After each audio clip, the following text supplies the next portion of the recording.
This is a cross-sectional profile at the middle 1/3 of the thigh. You see, this is the skin. This is the superficial fascia. You see, after superficial fascia, this is the deep fascia. This is of the thigh of right side. You see, this cross section part of bone is of femur, and this is the linea aspera.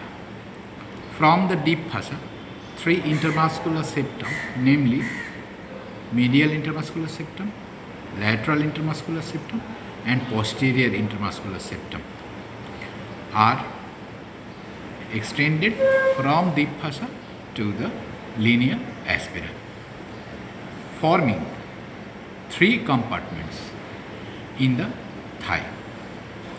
You see, this compartment between the medial and the lateral intermuscular septum is the anterior compartment or extensor compartment of the thigh.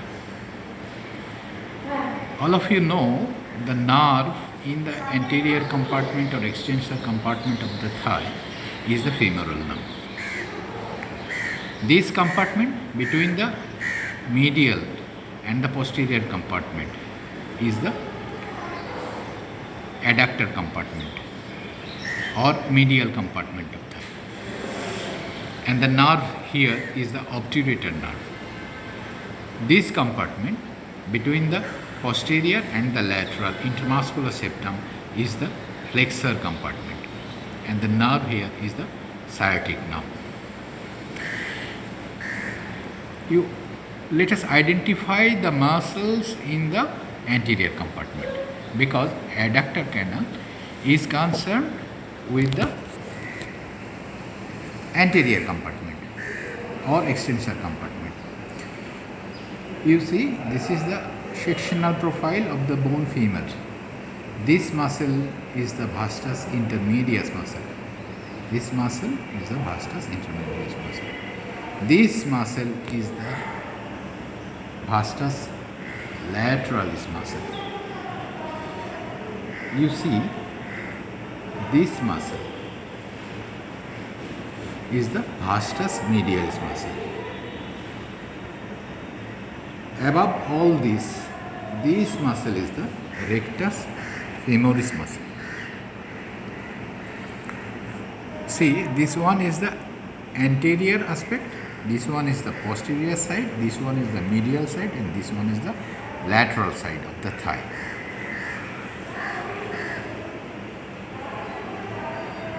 You see, this one is the adductor compartment, where this muscle is the adductor longus and this muscle is the adductor magnus muscle.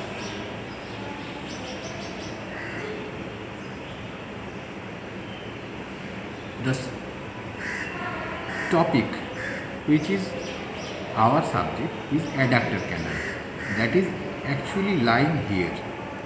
This one is the adductor canal. You see, this muscle is the sartorius muscle, which is found after removing the deep fascia, skin, thereafter superficial fascia, then on removal of deep fascia, we will see the muscle sartorius. This one is the sartorius. As soon as we retract sartorius, we will find the aponeurotic roof. You see, this one is the roof, aponeurotic roof, over which a nerve plexus lies under sartorius. The plexus of nerve is called subsartorial plexus, which lies beneath the muscle sartorius and above the aponeurotic roof. Adductor canal, you see, this is a muscle which is present anterolaterally. The name of the muscle is vastus medialis. So adductor canal is bounded anterolaterally by the muscle vastus medialis. You see posteriorly of the floor of adductor canal, in the floor of the adductor canal lies a muscle in the upper part. The name of the muscle is adductor longus, and in the lower part the muscle is the adductor magnus. So adductor longus in the upper part, adductor magnus in the lower part forms the floor of the adductor canal. So this one is the adductor canal. Now, what are the contents in the adductor canal? From the contents in the adductor canal are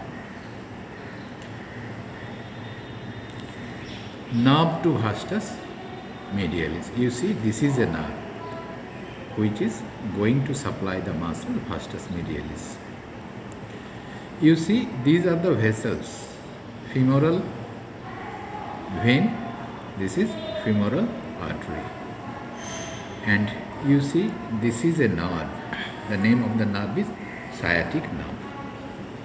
So, from this profile picture, we can understand the boundary of adductor canal, anterolateral boundary by the vastus lateralis, floor by the adductor longus, adductor magnus, roof by the aponeurosis, over which lies subsartorial plexus. On it lies the muscle sartorius, and this one is the canal through which this structure passes, or in the adductor canal this structure lies. What are they? Nerve to vastus medialis, femoral vessels, femoral vein and femoral artery, and saphenous nerve.